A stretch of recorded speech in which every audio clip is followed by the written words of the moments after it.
Good morning friends यावनिंग या फिर yawing इसी को बोलते हैं उआसी का आना। इसमें व्यक्ति अपना बड़ा सा मुंह खोलता है, ढेर सारी हवा को अंदर इनहेल करता है और ढेर सारी हवा को उसी समय बाहर फेंकता है। ये यावनिंग कहलाता है या फिर उआसी कहलाता है। अगर इसको कारणों की बात की जाए कि ऐसा क्यों होता है, तो दोस्तों मेडिकल साइंस को एग्जैक्ट इसके कारण का भी पता नहीं है, परंतु कुछ थियरीज इसको एक्सप्लेन करने के लिए दी गई हैं। जिसमें पहली थियरी ये कहती है कि यदि हम एयरप्लेन में हैं तो हमारे ईयर के प्रेशर को इक्वलाइज करने के लिए यॉर्निंग होती है, उआसी आती है। एक और थियरी कहती है कि हमारी ब्रेन की सेल्स को कूल करने के लिए, ब्रेन को कूल करने के लिए भी उआसी आती है।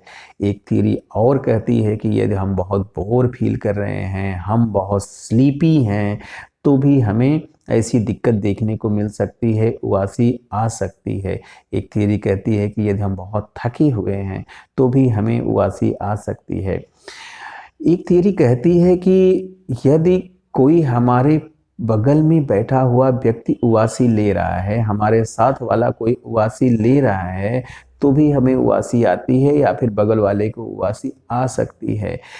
इसके अलावा कुछ इमरजेंसी कंडीशन में भी यावनिंग देखी गई है। जैसे यदि हमें हार्ट की दिक्कत हो रही है, हमें हार्ट अटैक हो रहा है, या फिर हमें ब्रेन स्ट्रोक हो रहा है, या फिर हमारे हार्ट के आसपास ब्लीडिंग हो रही है, तो भी ऐसी दिक्कत देखने को मिल सकती है। या फिर हमें ब्रेन का ट्यूमर डेवलप हो रहा है, तो भी ऐसी दिक्कत देखने को मिल सकती है। इसके अलावा कुछ फैक्टर्स भी उसके लिए रिस्पॉन्सिबल होते हैं। जैसे यदि हमारी नींद प्रॉपर नहीं हुई है, हम प्रॉपर तरीके से सोए नहीं हैं, या फिर जिसको बोलते हैं स्लीप का डिस्टर्ब हो जाना, या फिर स्लीप इंसोम्निया हो गया है, हमें नींद ही नहीं आ रही है, किन्हीं कारणों से हम सो ही नहीं पा रहे हैं, तो भी उसके बाद उआसी देखी जाती है। या फिर हमें स्लीप एपनिया हो गया है, हमारी नींद रात भर में बहुत ढेर सारी डिस्टर्ब रहती, कई बार डिस्टर्ब रहती है किसी भी कारण से, तो भी ऐसी समस्या देखने को मिल सकती है दोस्तों। या फिर एक स्टडी कहती है कि हम दिन में बहुत ढेर सारा सो रहे हैं, ज़्यादा नींद ले रहे हैं, जिसे नार्कोलेप्सी बोला जाता है। अगर ऐसा कर रहे हैं तो भी उआसी आने के चांसेस रहते हैं दोस्तों।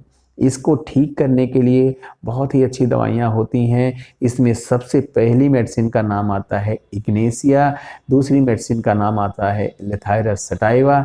इन दोनों मेडिसिन की 4-4 बूंदें सुबह दोपहर शाम 3 बार लीजिए, 30 पोटेंसी में लीजिए, आप जल्दी ही देखेंगे अच्छा रिजल्ट मिलेगा आपको।